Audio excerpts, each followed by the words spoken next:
سڵاتان لەبێت و ئەم کاتتان باش بینەرانی خۆشەویستی تلڤیزیۆنی کۆمەڵا لەگەڵ هاوڕانی هاوکارم هاتوینەتەوە خزمەتان بۆ پێشکەشکردنی گەشتی هەوڵەکانی ئەمڕۆ دووشەممە سەرەتا سەردێڕی چەند هەوڵ یان لە دەستان و برینداربوونی دەکرێکار لە چەند شاری کوردستان، کوژرانی هاوڵاتیەک لەلایەن سوپای پاسدارانەوە لە مەریوان، کەمبوونی قوتابخانە لە کوردستان و بایەخنەدانی ڕەژیم بە سیستمی پەروەردە، دەست بە سەرکردنی سەد خوێندکار لە زانکۆی ئازادی سەوهانەک لە تاران، گوشاری سپا بۆ وەرگرتنی ئەترافی ئیجباری لە 4 تۆمەتباری دۆسیەی ئێکباتان و خۆپیشاندانی دژبەرانی بەشار ئەسەد و تەحریر شام لە ئیدلب.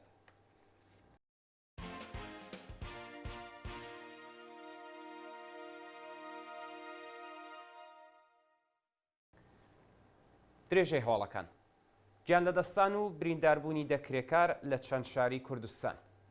ڕۆژی یەکشەممە 6 جۆزەردان بەهۆی نەبوونی مەنیشۆنی کار سێ کرێکار لە شارەکانی فامنین و مەهاباد لە ڕۆژهەڵاتی کوردستان و غازی ئەنتاب لە باکووری کوردستان گیانیان لەدەستاوە و 7 کرێکاری دیکەش لە خۆی و غازی ئەنتاب بریندار بوو.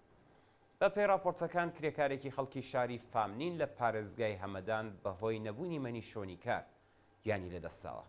لە شاری مەهاباد بەهۆی داڕمانی دیوار بەسەر کرێکارانی بیناسازی کرێکارێکی تەمەن 50 ساڵ گیانی لەدەستا و لە شاری خۆی دوو کرێکاری ڕێگەی ئاسن بەهۆی لە هێڵدەرچوونی قەتار بریندار و ڕەوانەی ناوەندە دەرمانیەکان کراون. لەلایەکی دیکەوە بەهۆی ڕووداوی هاتوچۆ لە مێحوەری وان بۆ غازی ئەنتاب کرێکارێکی خەڵکی شارۆچکەی قوتوری سەر بە شارستانی خۆی کە لە پرۆژەکانی بیناسازی تورکیە کاری دەکرد گیانی لەدەستا و 5 کرێکاری خەڵکی ناوچەی بالووی ورمێش بە سەختی بریندار بوو. کوژرانی هاوڵاتیەک لەلایەن سوپای پاسدارانەوە لە مەریوان.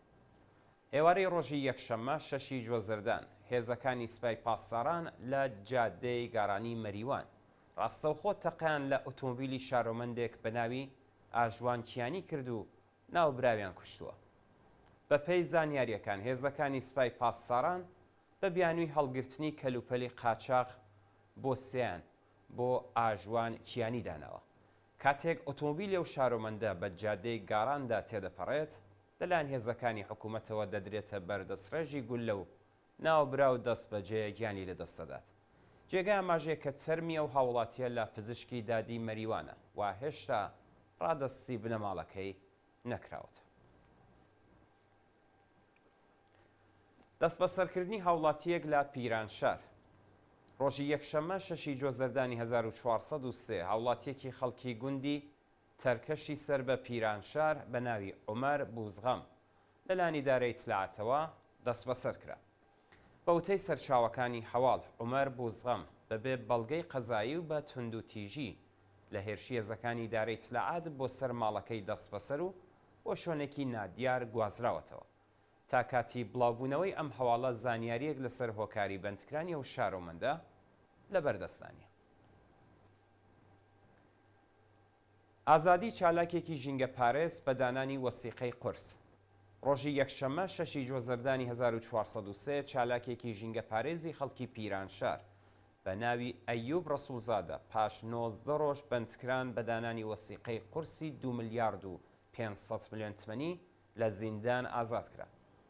ڕۆژی چوارشەممە 19 گوڵانی 1403 ئەیوب ڕەسوولزادە بەبێ بەڵگەی قەزایی لەلایەن هێزەکانی حکوومەتەوە ڕفێنراوە و ئەو تۆمەتانی خراوەتە پاڵ دۆسیەکەی هێشتا ڕوون نەکراوەتەوە.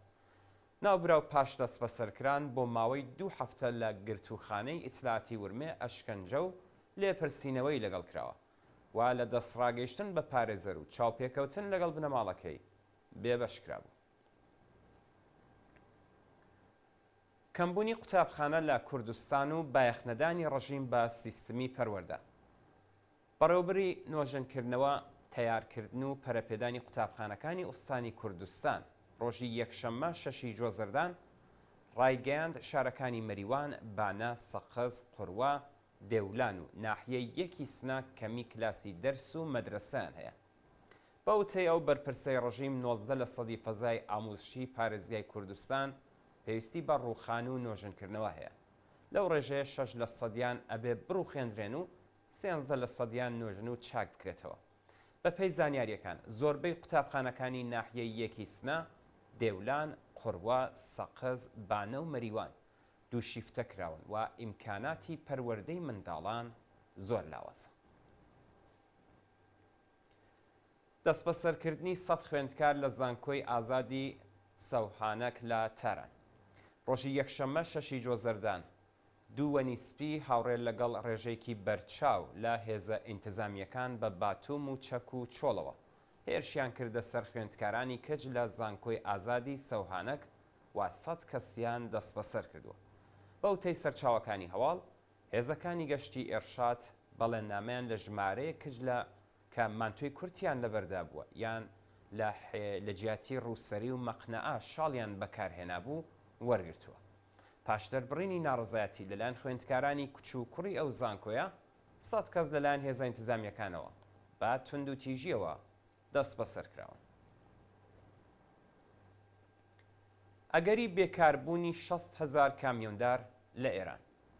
ڕەزا ڕۆستەمی سەرۆکی کۆمیسیۆنی گواستنەوە، ترانزیت و لۆجستیکی ژووری بازرگانی ئێران ڕۆژی یەکشەممە 6 جۆزەردان لە وتوێژ لەگەڵ میدیاکانی حکوومەتدا ڕایگەیاند دەوڵەت بۆ دابینکردنی بیمەی سەوزی هەڵپەسێردراوی شۆفێرانی کامیۆن لە ئێران هیچ هەنگاوێکی هەڵنەگرتووە و ئەگەر چارەسەر نەکرێت 60,000 کەس بێکار دەبن. بەو تەی ئەو بەرپرسەی ڕژیم شۆفێرانی ئێران ناچارن بیمەی سەوزی خۆیان لە وڵاتانی بیانی بکڕن. هەر بەو بوونەوە هەزینەی کرێبار چۆتە سەرەوە و هەناردەکارانی کەلوپەلی تجاریش لە شۆفێرانی گۆرجستانی و تورکیایی کەڵک وەردەگرن. جا لەوانە پشکی سوتەمەنی کەم کراوە و پارچەی یەدەکی ئۆتۆمۆبیل زۆر گرانە. ئەگەر دەوڵەت کێشە و گرفتی کامیۆنداران چارەسەر نەکات ئەوە 60,000 کەس بێکار دەبن. گوشاری سپا بۆ وەرگرتنی ئاعترافی ئیجباری لە 4 تۆمەتباری دۆسیەی ئێکباتان. ناوەندی یاریدەرانی مافی مرۆڤ لە ئێران ڕۆژی یەکشەممە 6 جۆزەردان ڕایگەیاند محەممەد مێهدی حسەینی، مێهدی ئیمانی، میلات ئارمون و نەوید نەجاران 4 تۆمەتباری دۆسیەی شارۆچکەی ئێکباتان بە مەبەستیدان پێدانانی زۆرملێ لەلایەن سوپای پاسەرانەوە خراونەتە ژێر گوشار. ئەو 4 بەندکراوە ڕۆژی سێشەممە 11 گوڵانی ئەمساڵ لە زیندانی قزل حسارەوە بۆ شوێنێکی نادیار ڕاگوێزراون و هەندێک لە سەرچاوەکانی هەواڵ باس لە ڕاگررتنیان لە گرتوخانەی ئیتلاعاتی سپا دەکەن. لە نێو 8 تۆمەتباری پەروەندەی شارۆچکەی ئێکباتاندا حسەین نعمەتی، عەلی ڕەزا بەرمەرز پورناک، عەلی ڕەزا کەفایی و ئەمیر محەممەد خۆش ئێقباڵ لە مانگی ڕێبەندانی ساڵی ڕابردوو بە دانانی وەسیقە لە زیندانی قزل حەساری کەرەج ئازاد کراون. پێشتر پەیام دەورەفشان پارێزەری دادگستری ڕایگەیاند بوو کە سەید محەممەد مێهدی حسەینی، مێهدی ئیمانی، میلات ئارمون و نەوید نەجاران بە محارەبە تۆمەتبار کراون. کوژران و برینداربوونی 11 سوختبەر و شارۆمەندی بەلوچ لە دوو ڕووداوی جیادە. ڕۆژانی هەینی و یەکشەممە 4 و 6 جۆزەردان 4 سوختبەر و منداڵێکی تەمەن 12 ساڵ لە دوو ڕووداوی هاتوچۆی جیاجیا لە مێحوەرەکانی چابەهار و خاش گیانیان لەدەستا و 6 کەسی دیکەش بریندار بوون.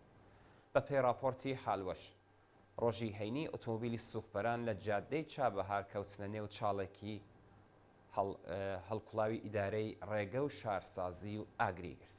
لە ئەنجامی ئەو ڕووداوەدا 3 سوختبەر بە ناوەکانی عەبدولغەفار بەلوچزادە تەمەن 26 ساڵ، عەبدولشەکوڕ سینگلو تەمەن 23 ساڵ و موسلێم هوت لە نێو ئاگردا سوتاون. لە ڕووداوێکی دیکەدا لە جادەی نێوان خاش بۆ ئێرانشار دوو ئۆتۆمۆبیلی سوختبەران و شارۆمەندانی بەلوچ پێکیاندادا و بۆ هۆیەوە سوختبەرێک و منداڵێکی تەمەن 12 ساڵ بە ناوی زەهرا جەنگیزەهی یانیان لەدەستا و 6 کەسی دیکەش بریندار. لە سێدارەدانی بەندکراوێک لە زیندانی قوم. سەر لە بەیانی ڕۆژی یەکشەممە 6 جۆزەردان سزای سێدارەی بەندکراوێکی خەڵکی شاری عێراق بە ناوی سەمیر سەعیدی ڕات تەمەن 35 ساڵ لە زیندانی ناوەندی قۆم جێبەجێکرا. بە پێی زانیاریەکان سەمیر سەعیدی ڕات 3 ساڵ لەمەبەر بە تۆمەتی بازرگانی بە مادەی هۆشبەر دەست بەسەر و دواتر لەلایەن دادگای ئینقلابی قۆم سزای سێدارەی بەسەردا سەپێنرا بوو. جێگای ئاماژەیە کە هەواڵی لە سێدارەدانیە و بەندکراوە هێشتا لە میدیاکانی حکوومەتدا بڵاو نەکراوەتەوە.